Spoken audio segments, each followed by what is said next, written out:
help if I press the button to turn the mic on. I guess we'll get started here with our next panel. Thank y'all for being here. This is going to be an exciting panel, and I'm really excited to facilitate the discussion with our amazing panel on the future of food and hospitality. I'm Kelsey Vanderschoot. I'm the online managing editor for DCEO magazine. We are the business publication put out by D Magazine, and my coverage focuses in part on hospitality and restaurant business.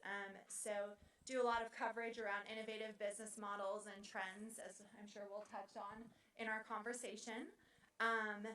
And there's certainly no shortage of extremely palatable food and drink and amazing hotels in Dallas. I'm sure we all have our favorite places to eat, favorite places to stay. The region is becoming a nationwide standout for dining and hospitality, recently drawing in superstar brands such as Florida-based Komodo and JW Marriott. The region's also a huge incubator of local hospitality talent, as is evidenced by our panelists here today. So as North Texas continues to grow and gain national traction, we want to look at how do we create concepts that are sustainable and inclusive, how do we break barriers to entry in the industry, and what trends can we expect for the future. So just a little look ahead at what we'll be touching on. And now I'd love to turn it over to our panelists. If y'all could briefly introduce yourselves and give us some of your backgrounds. I guess we'll start on the right here. Hi, my name is Nafees. I'm not Mike Hogue. I'm filling in. I'm his body double, so filling in from it. So I'm running a company called DRG Concepts. We have a few local restaurant concepts here in Dallas. Dallas Chop House, Dallas Fish Market, Wicked Butcher, Wild Salsa, Chop House Burger. Those are a few of our concepts. Before DRG, I went to school here in Dallas, UT Arlington, for my undergrad, and then MBA here at SMU. And then Mike and I started DRG Concepts back in 2005, 2006. And I've been running restaurants ever since. My name is Monty Bennett, and I serve as chairman of 3 different companies here in town. One is called Braemar Hotels and Resorts. It's publicly traded. It has about $1.5 billion, $2 billion of very high-end hotels. Four Seasons, Ritz-Carltons, that kind of hotels. I'm chairman of a second platform called Ashford Hospitality Trust, which has about 100, 130 hotels across the country.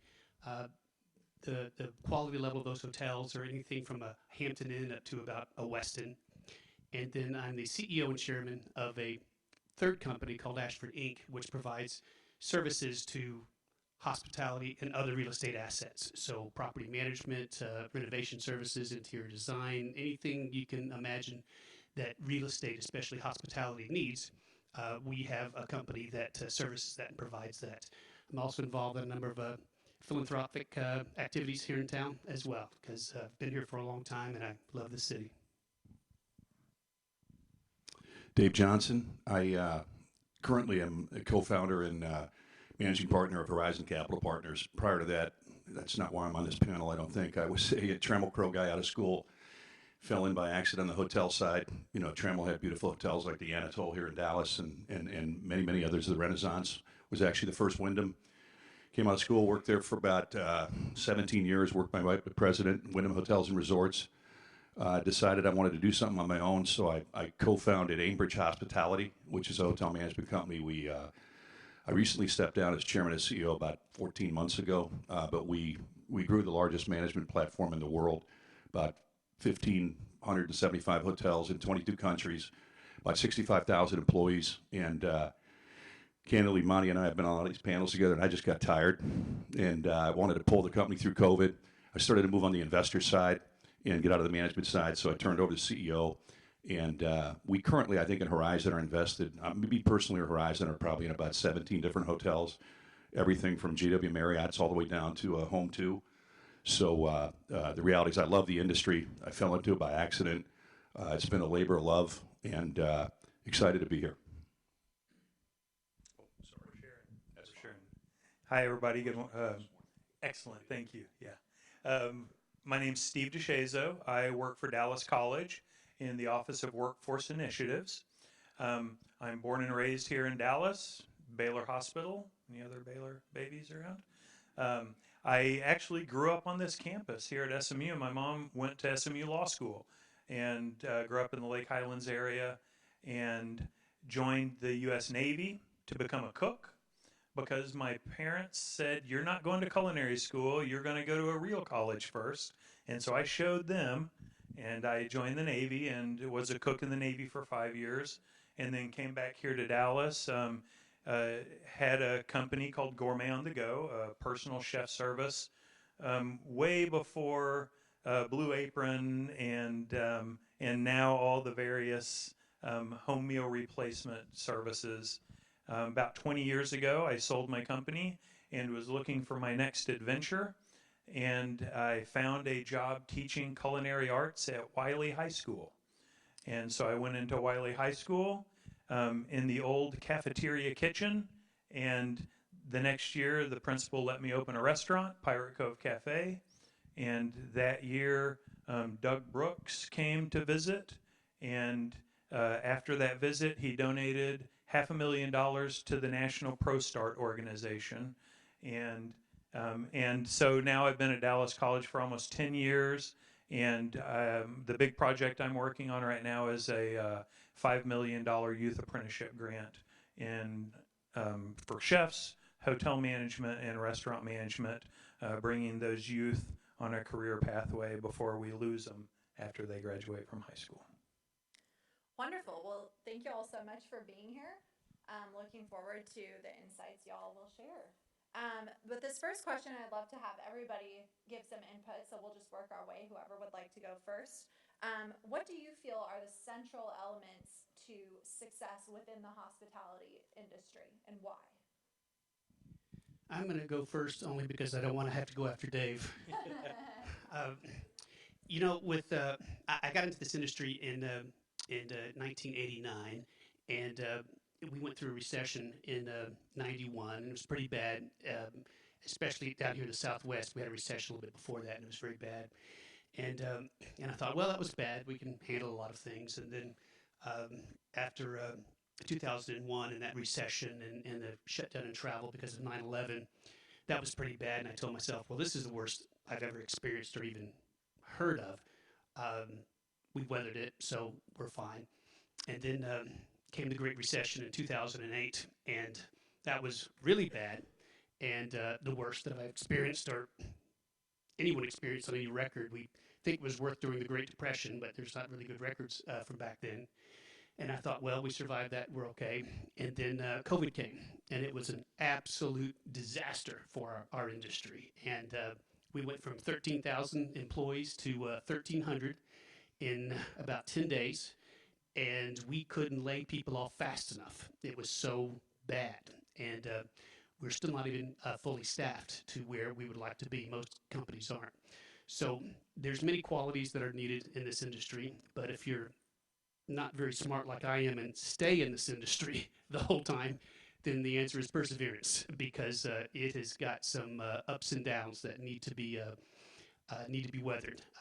No matter where you are in this industry, it is perseverance is a very important trait. I would just agree with everything Monty said. I probably, with my teams over the years, I'm trying to count in my head, but we would hire at our peak back in the 90s about 250 hotel grads a year from about 15 different schools. We finally figured out JUCO was a good way to go because they actually want to work in a hotel. They don't want to come in as a vice president. If you hire them out of Cornell, you know, I'm sorry, I think you went to Cornell, didn't you? But the reality is I interviewed all these young kids, and I was a little younger then too, but I'd always say, what do you think, what makes you think you want to enter the hospitality business? And they would be like, and I love this, well, because I'm a people person. And I'm like, well, what does that mean? I don't know, I'm just a people person. And then the other thing I would say is, well, because I love to travel. And I said, well, we're in the hotel business, we don't travel. You might want to be a flight attendant. You know, you could travel all the time and get paid for it, but, you know, I would tell you that two things I love about the industry. One is you have to have a passion to take care of people. I mean, whether you're in the restaurant business, the hotel business, or the airlines, or cruises, when you say hospitality, I mean, that's theme parks, you know, that's Texas Rangers, Dallas Cowboys. You have to want to create experiences for people and make sure that I take pride that when they come in and check into my hotel or they come and dine in my restaurant, it's important to me, other than getting paid, that they walk out and say, wow, you know, Dave was the best server I've ever had, or what an experience. And he gave me a text and said, whatever you need, please call me. Here's my text.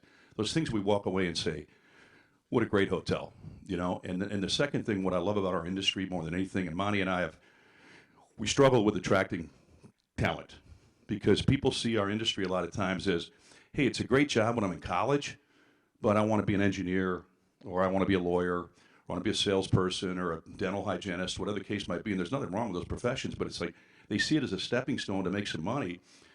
And one of the things I love, and I'm sure Monty has the same thing, is we've got so many general managers of hotels that are making $150,000, $200,000 a year that don't have a college degree, started as a front desk clerk or an engineer, and it warms my heart that we provide those opportunities and don't have those barriers. And the last thing I'll say is, if you look at our industry on the hotel side, and I'll speak to hospitality, we are primarily in, and I'm talking about management positions, middle management, senior management, we are heavy, heavy female. You know, we're very heavy female. We attract females to the industry. It's taken us a few decades, but now you look at the C-level executives. In Ambridge, we'd bring all our salespeople. We had about 2,000 people at the Anatole every year, and we were 64% female, and that's pretty amazing in this industry. So, some of the things, and I think that gives it an advantage. But just a couple comments. What I think the true qualities are that you need. Yeah, and what I would say is people and experience. One of the great things about working in the culinary and hospitality industry is the sales cycle. You know, we get to watch the sales cycle unfold from the time a customer or a guest walks in the door. They go through our experience, and we tell them, you know, good evening, be safe on your way home. And, you know, any chef, if you ask them what's your favorite part of the job, just 9 times out of 10, they're going to say preparing a delicious plate of the food, serving it to my guests, and looking out the service window and watching that dining room full of people enjoying their experience. And so, you know, I think putting people and experience at the forefront, and then the passionate execution of hospitality of that hospitality cycle is really what makes people excited to go to work, especially because it's not a super high-paying career. It does offer good upward mobility, and it is a pathway to the middle class. And I really think that that's one of the most kind of inspirational opportunities for leaders in the hospitality industry, is helping lift people up. People who are passionate about their career of service through the hospitality industry. My answer is actually pretty simple. It's all of the above. What Dev said, it made it easy for me. But it's a tough industry, to say the least. Everybody thinks that, hey, I'm gonna retire and open up a restaurant, right? Think again. It's just so tough that it takes almost everything. Running any business is tough. I think this one is even tougher because you can't just be a good chef. You can't just be a good maitre d'. You can't just be a good finance guy. You have to kind of either have everybody on your team to know all of that, or you have to have a general idea of how that works. Otherwise, this is game over in the third or the fourth month. But, like Monty and Dave said, 2008, 2009, I was 3 years into owning businesses, and then we have shut down restaurant. I was like going to an MBA school, spending millions of dollars. Then you figured, like, if you've gone through 1,000 points in a swing, anything happen on the outside world, affects what comes through either a hotel or a restaurant. And it kind of affects you, and you kind of have to go through that roller coaster. You figured the recession is over, now it's boom time. And if I've gone through that, I could go through pretty much anything in life. Then comes a few years later, COVID. It's like, man, if I could get through this, I could go. Now we are hearing this whole big bad thing about debt ceiling, and it's like it never ends.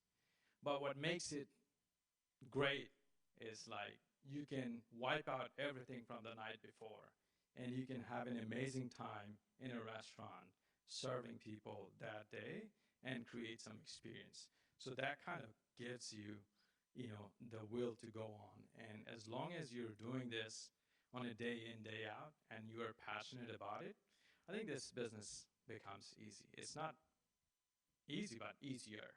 So I think that's passion. To go back to Dave, I think you need to have the passion. I love that. Thank you all so much.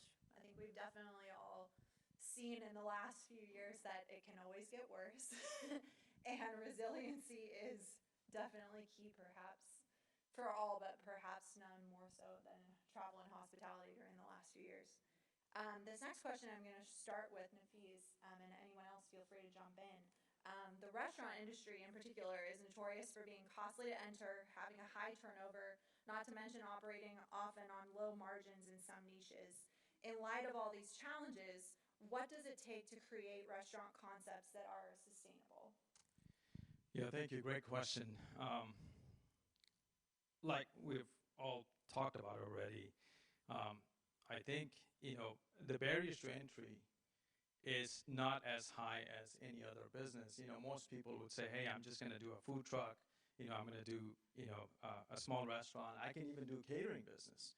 That stuff, you could pretty much roll it out. But the experience factor, you before you jump into starting up your own business, I would recommend to work and for somebody else, learn the process, and then start up, something that you want to start up.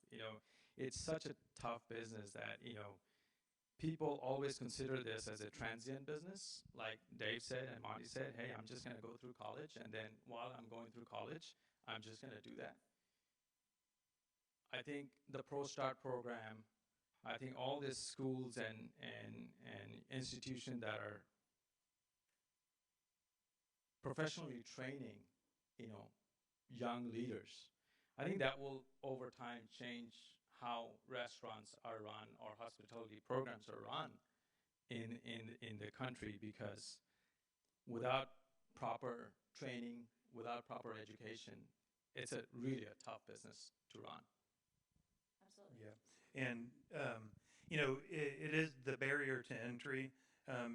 And I think the barrier to entry in our industry is actually getting lower. Entrepreneurship in our industry is very prevalent. I'm sure everyone knows a meal prep service or two, and these are often, businesses that kind of spring out of a cottage industry.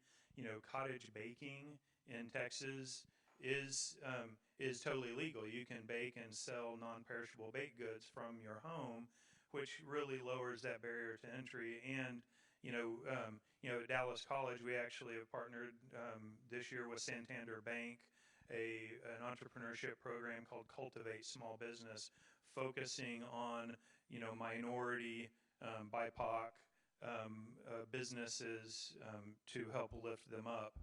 And what's interesting is the range of revenue that's required is from 25,000 to 1 million. It's a huge range, and so if you look around at neighborhood restaurants, pretty much every single one of those entrepreneurial neighborhood restaurants are under $1 million in sales. So that's a really cool, thing that lowers that barrier. In the restaurant industry, I'm losing my track of thought. Nafees mentioned the Pro Start program, and capturing young people while they're still in high school. If you like Top Chef and shows like that, you should go to the Pro Start competitions that we hold every year. The Texas Restaurant Foundation runs that, and this year it was in Waco. We had 70 high school teams from all around the state performing at professional levels, because newsflash, the restaurant industry is run by 18 to 23-year-olds. You know, so I think this opportunity youth piece that the restaurant industry is really keying in on to be that pathway, and then building pathways through apprenticeship, because you don't have to go to college to work in the hospitality industry. However, to advance yourself in any career, you have to be able to document and demonstrate your expertise. And so by really systematizing this professional pathway, I think this is going to be the workforce development solution of the future until our government can get themselves in order with some reasonable immigration policies.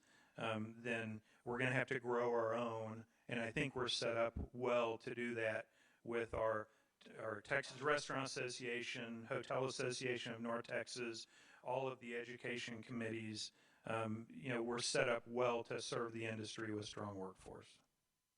Absolutely. The infrastructure is definitely continuing to grow in there. Now I'm going to turn to the middle section here. How have you both seen the hotel sector evolve since COVID? I'll take a shot at that. Get in before Monty. I'll tell you, it's you know, we look at the industry and you read statistics and press all the time, and it's like, are they doing better than 19 or worse than 19 or better than 20? And it's really interesting because when you look at our business, you really break it down into three main customers. You've got your leisure customer who wants to go on vacation in Florida or San Francisco or Napa Valley.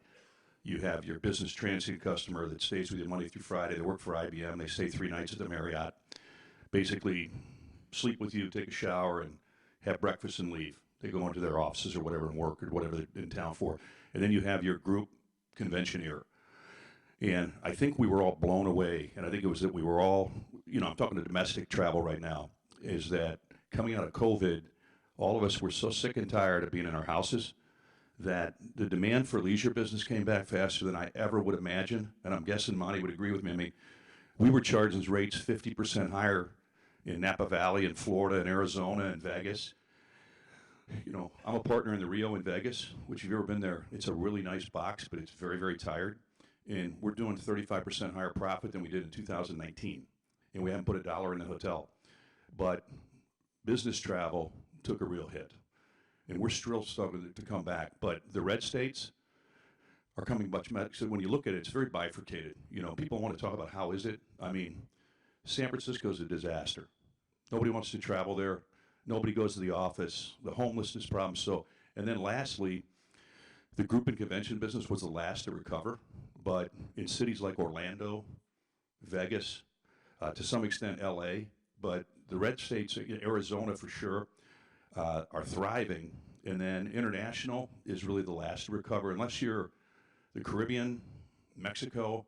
But I kind of look at that as almost an extension of the United States. But anything in Europe, you know, in Asia, it's beginning to recover. And then the last thing I would tell you is that what we've really missed is inbound travel. You know, the Chinese, the Japanese, the Europeans, people don't realize, and it's mostly in the gateway cities and some resort cities, Hawaii, is that that's been the last to recover. And I don't know if we'll ever get back to pre-19 on the business side. We're starting to have this, what's the new term now called leisure. It's business and leisure. Leisure is stronger than it's ever been in my career, and that's been a long career. And you know, I struggle with these towns, though, that, and even New York City to some extent.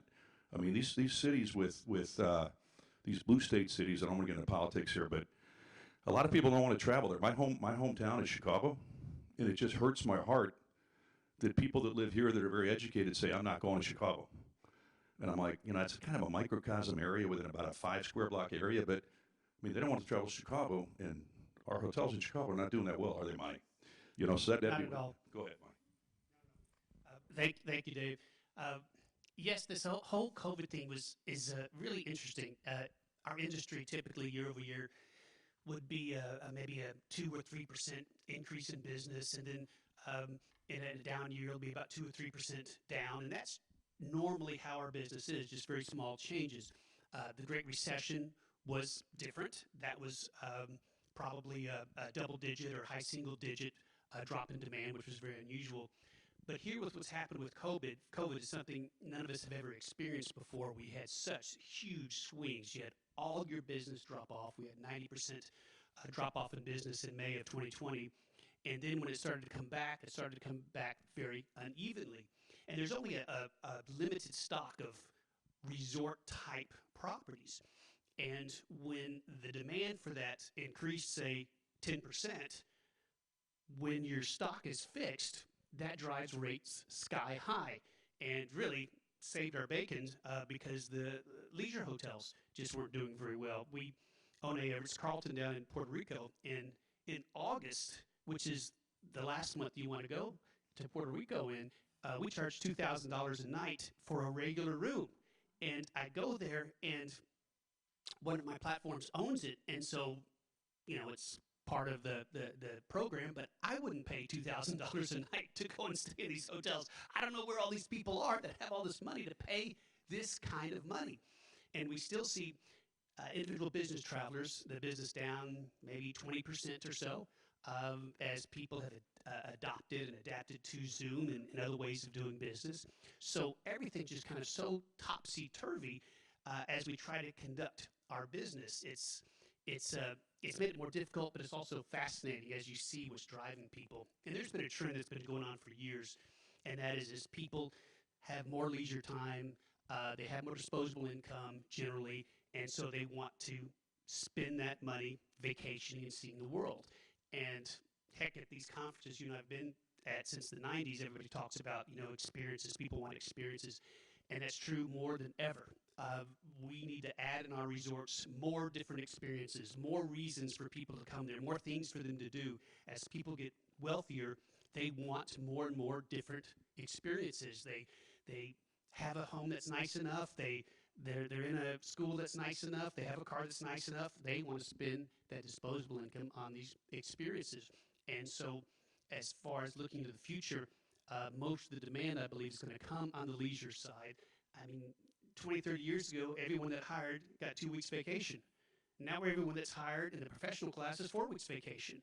And even some places don't really kind of keep count if you're on vacation or not.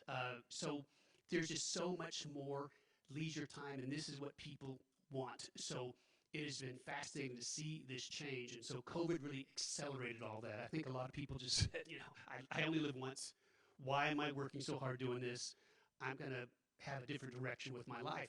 And it's been great for resort-type hotels and not so great for business-class hotels. And we have hotels in Seattle, a beautiful Marriott on the river, and we've got a nice Embassy Suites in Portland, and they're getting just crushed for the same reasons that Dave said, is people just don't want to travel there. They don't want the trouble.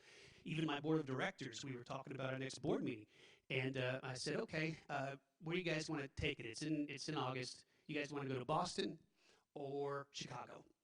And their answer was Santa Fe. Exactly. It's exactly. They just, you know, that's just what people want. And so anyway, it's been fascinating to see this change, and it's really an acceleration of what's been going on for a number of years. Thank you both. I'd love to build on what you were saying, Monty, about how people are wanting more experiences. How are the hotel sector and the restaurant sectors evolving to meet that demand and adapting for that experience-driven economy? Well, it's difficult because hotels are fixed assets, and back in the 50s, which is kind of the beginning of the modern hotel age, the Holiday Inn concept, and Kimmons Wilson started Holiday Inns. That was kind of the first franchise modern hotel experience, and people wanted to go to these hotels. They wanted a nice restaurant, and this proliferated across the country. My father was in the business, and he built a number. And then there was a big movement in the 90s, 2000s to build hotels that were select service because people just wanted the basic accommodations. They didn't want to pay the extra freight for the hotel because people weren't going to those hotel restaurants. They weren't very good, and hotel food has never been very good. But over the past 5 or 10 years, there's been a big movement to bring food and beverage back into hotels, quality food and beverage. And so operators like ourselves, who have generally operated more kind of standard hotel restaurants, are looking to partner with groups like Nafees and others to bring more exciting, innovative type concepts into hotels. And so that's one way that you can enhance the experience. You have all these kind of independent hotels, which is all the rage. That's all we had in the 40s and before. Then we went all to the brands, and now we're going back to independent hotels and more food and beverage. And then when it comes to resorts, I mean, we are constantly knocking ourselves around trying to figure out other different kinds of experiences. At our Ritz-Carlton in Lake Tahoe, we had this little igloo kind of thing. We offer guests, look, if you pay an extra, I don't know, some ridiculous amount of money, $1,000 a night, you and your family can go out on the grounds and stay in that igloo one night instead of your hotel room. And they eat it up and they love it. It's kind of like camping, only camping for very rich people. So this is what they want. And so by partnering with people, by brainstorming ourselves and seeing what works. I would tell you that, Monty's spot on, but it's like, I think in our industry, with the big dominant brands like Marriott, Hilton, Hyatt, you pick on all of them, we sit in a boardroom and we determine what we think the customer wants. And we got all these smart people sitting around, and we got McKinsey, and there's our consultant, and, what happened to go out and asking your customer what they want? We get away from, hey, what do you like? What don't you like? And they'll tell you, same thing in the restaurant business. And to me, it's all about customization. And then I think we get so hung up on these trends, but it's like, we're not trying to move the customer in the hospitality business to checking in on their phone, bypassing the desk, but they love it because, an old guy like me, I still want to go to the front desk. I'm like, I'll get all. You like to chatter, so yeah. You'll go up there and make a friend. Well, it's not going to work when I get to the room, Monty, right? I'm going to have to go back to the front desk and say, I can't figure this out. But they get to pick their own room online. They get to pick the floor they want on. You didn't used to get to do it. Restaurants that customize the food. You actually can go off the menu, and the chef's not going to get angry with you because that's not on the menu. And you're starting to see that in all phases of what I would just say tourism. Things like, 10 years ago, I didn't want to go to Disney because you couldn't pay the extra money and skip the line. And I was too lazy to stand in line. But it gets better and better where we're starting to say, hey, listen, what do you as the customer want? And we'll give that to you as opposed to, here's 3 things to choose from. I remember we used to say 25 years ago, if a bride and her mother were coming in looking at venues, it's like, here's the menu, pick one of these 5. Well, I'd rather have broccoli. Oh, that's not allowed. You can't have broccoli, you gotta have the green beans. Now it's like, you come in and you tell us what you want, we'll customize everything to you. So the more we can focus on the customer, what they want, and create, and I agree with you on experiences. Everything's about experience. And I laugh, I have to tell this because my daughter's in the audience, but how many panels do we sit on what the millennials want? Millennials are basic. Millennials are lazy. Millennials don't want anything. They'd rather stay in a tent than a 4 Seasons. And at the time, I had 3 millennial daughters. And this is probably 10 years ago. I think we were at NYU. And I knew the millennial thing was going to come up. You might have been on the panel with me, I don't know. And we get all the brand CEOs. So they ask, and I go, when we were millennials, we couldn't stay in a 4 Seasons, Monty. We had to stay at the Hampton Inn, right? Because we didn't have any money. So I took my 3 daughters, and they didn't know what I was doing. And I said, hey, you're going to New York 2 weeks from now. You guys want to stay at the St. Regis? Or do you want to stay at the Marriott by Moxie? Because that's the hip, new, cheap brand. And they said, Dad, who's paying? If you're paying, we want to stay at the St. Regis. They want the same things that we do. They want to be pampered. They want to be taken care of. They want luxury lifestyle. So I think we get too caught up on what we think is the right thing to do as opposed to the consumer. I think that's exactly what this millennial would have done as well. Important question. Well, and the immersive experiential piece, I think, is really key. And you talked about Holiday Inn, and I grew up in the Holidome, right? And so this experiential thing is not new, but it's much more savvy. Our audiences are much more savvy. Some examples of incredible dining. John Tsar here in town has Knife and is offers a unique personality in his restaurants. Got a Michelin star at his Knife and Spoon restaurant at the Ritz-Carlton in Orlando, and is about to open a new Knife Italian out in Las Colinas here. And that's personality behind an experiential dining that's unique. I think the Hotel Swexon, the new Harwood hotel, I think is an interesting study of that. You know, it's like European service, because that's what the high dollar spenders, that's kind of like the epitome of hospitality, is that Swiss level of hospitality service with a Texan flair. And you know what I'm hearing is that it's going to be kind of a Las Vegas style, multiple restaurants, nightclubby kind of place. So I think that's really interesting. And then the last example I want to bring up is Hotel Lorenzo, and I've talked about it with a couple of people here already here in town. Very unique, historic hotel, strong tie to Tina Turner, if y'all probably got a notification on your phone. But the Lorenzo has a really unique experience because of the art collection. You know, it's not the Anatole, you know, the fanciness of the Anatole, but it's really modern and cool. And so I think it's that experience that especially the younger users are looking for. I think the trend was kind of started to change in 2018, 2019, right before, especially for the restaurants, right before the pandemic, where you would have pop-up dinner. And in unknown spaces, a text would come out in the morning and you would just go, and chefs collaborating. I think people really like that these days. You know, guys like Davy Chang in New York, where he would basically fry up a chicken and put caviar on top. That's the thing, you know. So those kind of trends are kind of blending. And Uchi here in town does a really good program called Uncommon Ramen. So they would do ramen, but then they would bring in different chefs.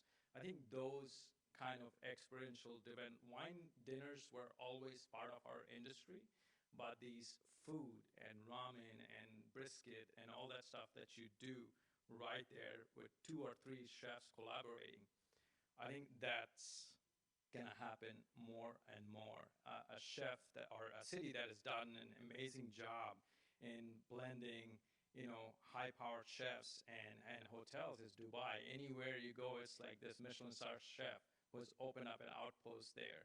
You know, these days, chefs like Massimo Bottura, they're basically going into casual fare because, yeah, you're on Instagram, you're seeing his food, but there's only 30 seats in the restaurant. You never get access to that. What do? You just open up another outpost somewhere where it's like, hey, you know, I'm just selling one pasta and it sells out. People are lining up. So I think trends are changing. It's, you know, here for the better. There's a pop-up in downtown Dallas now, opens up 3 days out of the week, selling Japanese sandos, you know, katsu sandwich, wagyu sandwich, and there's a line out the door. I think those are here to stay, and especially in the restaurant industry. Absolutely, that's become a big thing in retail as well, those pop-up shops, Yeah. for sure. I'd love to start with Steve, and we can work our way across. What do you all feel are the biggest challenges still facing the hospitality industry, and how will they be resolved? Well, we all know workforce. That's not unique to the hospitality industry. You know, so that workforce development and having a funnel and pipeline of people who are passionate to come to work every day. And then the second one is technology. But that means lots of different things. You know, it could mean labor saving efficiencies with new kitchen and cooking technology. It could be, how do you extend the hospitality experience through technology, you know, with third-party ordering and ghost kitchens and, you know, so how do you leverage the various types of technology to extend the hospitality experience, create labor-saving efficiencies, because I think what's happening is there's this divide. You know, we've got to feed the masses, and masses are fed through platforms. You know, most casual dining companies are food manufacturing companies with multiple locations. And so that's how we feed in a macro way. But also as the micro, as that divide happens, there's going to be more automation in the food service and hospitality space. However, there's going to be a class of diners who can afford it, who are still going to be eating food cooked and served with hands. And then the final thing is, for years, throughout the eternity of culinary education, chefs have insisted on training cooks how to use knives and fire to cook. However, in the future, we're going to be using technology and electricity to cook. And so I think those are some challenges that both in the macro and the micro, everybody's working to try to figure out. It always sucks to go last on this question, doesn't it? So I'm glad I'm going second. Because by the time it gets down to the end, guy is like, what left is there to say? So you took two of mine. But without a doubt, I think we would all say labor. I mean, it is tough in our industry now. To Monty's point earlier, it's a growing industry. And to find employees, we really rely on these guys that they can attract more people out of high school, and we continue to, fund money into that. So that would be one. I think technology is a good one in that, how do they work together? That we don't take away the service factor. We talk all about this, robots are going to do everything here in the next 10 years. I don't want to go to a steak dinner and have a robot serve me. I don't want to sit at a bar and have a robot serve me. I can go someplace else and do that. And then I would tell you my next one would be what I would kind of just generally term government regulation. Taxes, labor on the union side, environmental regs.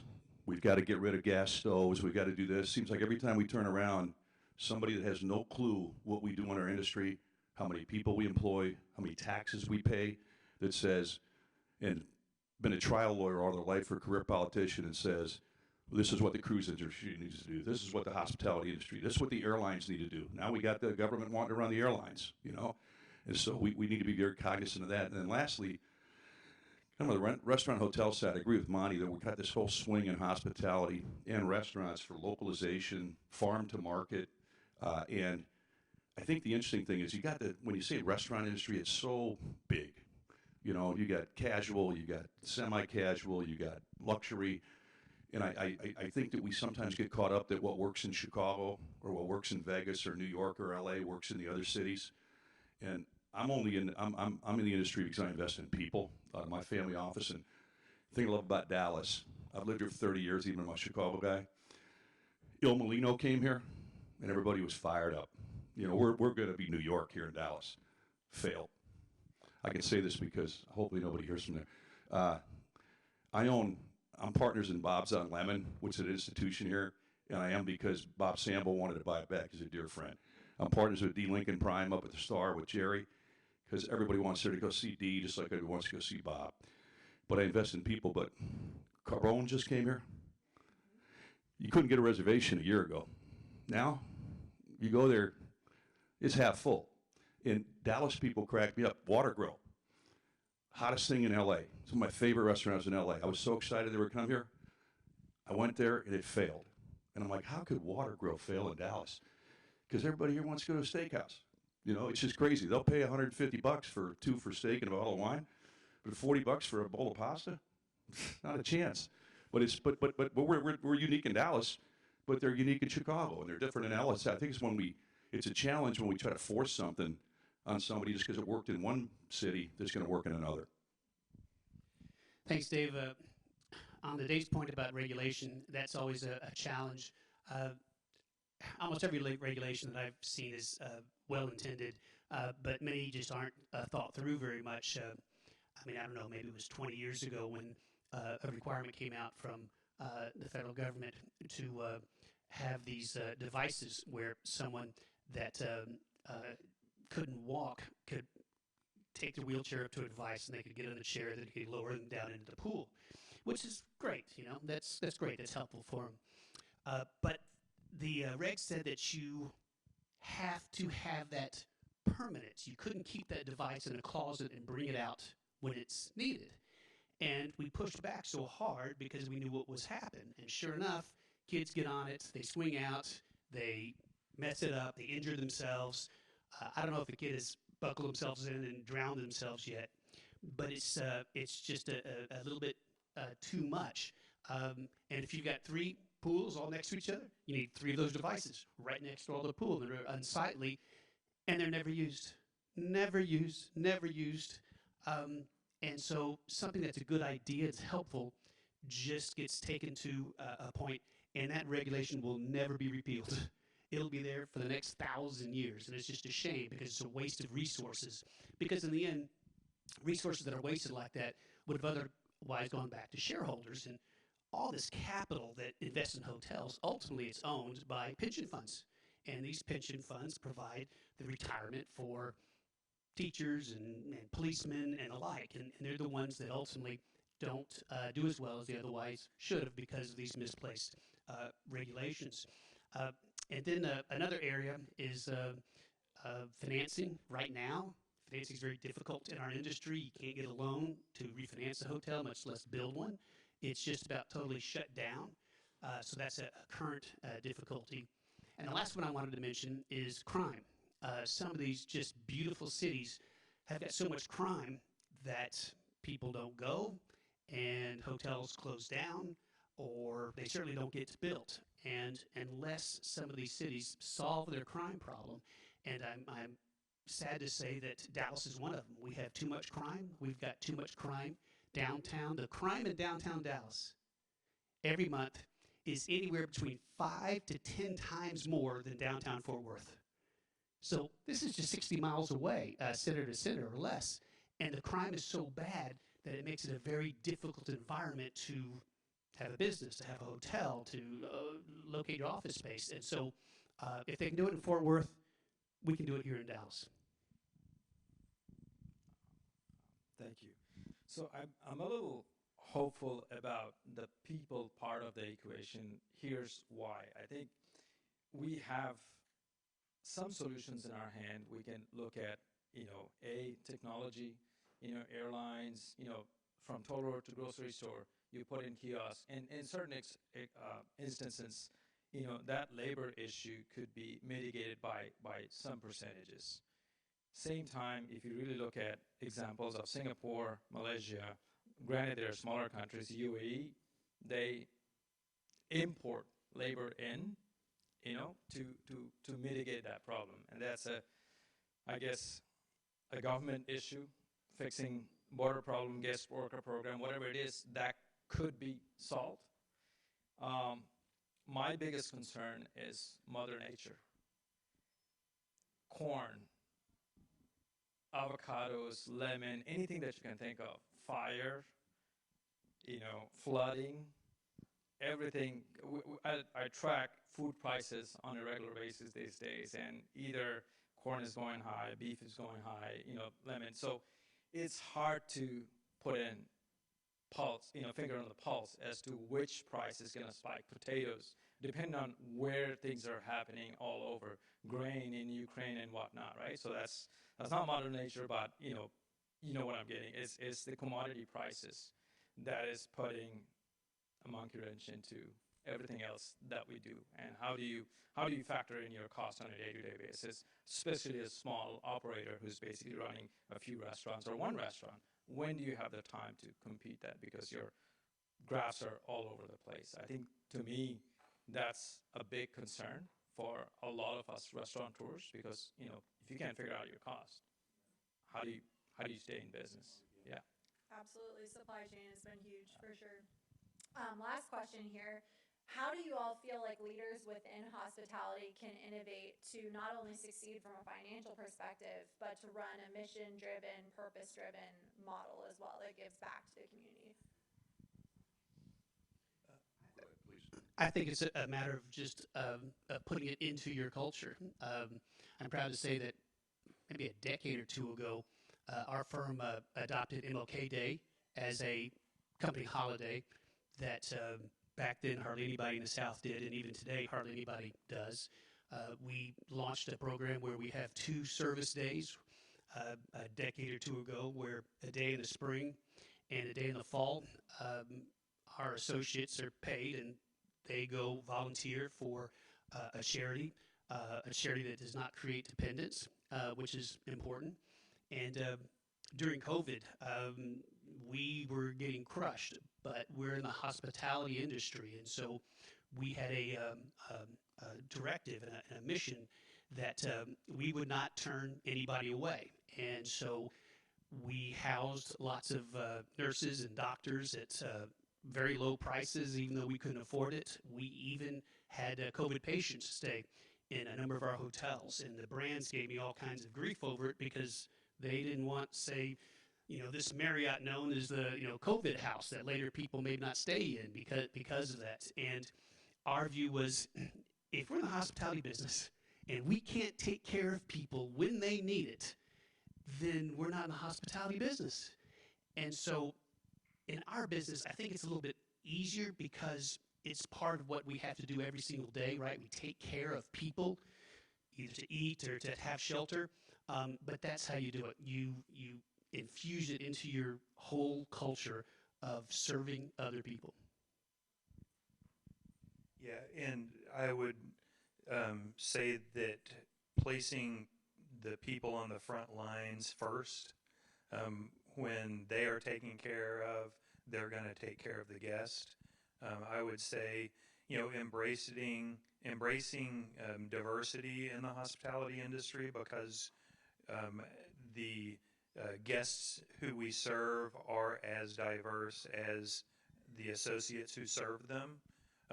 Strong components of cultural IQ in there, and that's more than just international culture, but it's also our own family culture of the associates, and then kind of elevating mental health among our workforce, so that frontline employees often take the brunt of the abuse in a hospitality business. And so I think, I want to go back a little bit to the legislation piece. The CEO of the Texas Restaurant Association, Emily Williams Knight, was just named one of the most respected CEOs. And it is this kind of family approach that she has taken through COVID. That last week of March in 2020, 770,000 people lost their jobs in Texas alone. And it's been a rough road coming back. But as more people are coming back to the hospitality industry, putting employee benefits front and trying to find ways to take care of those frontline employees is going to be really key to full recovery. Absolutely. Well, I think that's all the time we have. But thank you all so much. It's been a great discussion. Let's give our panelists a round of applause.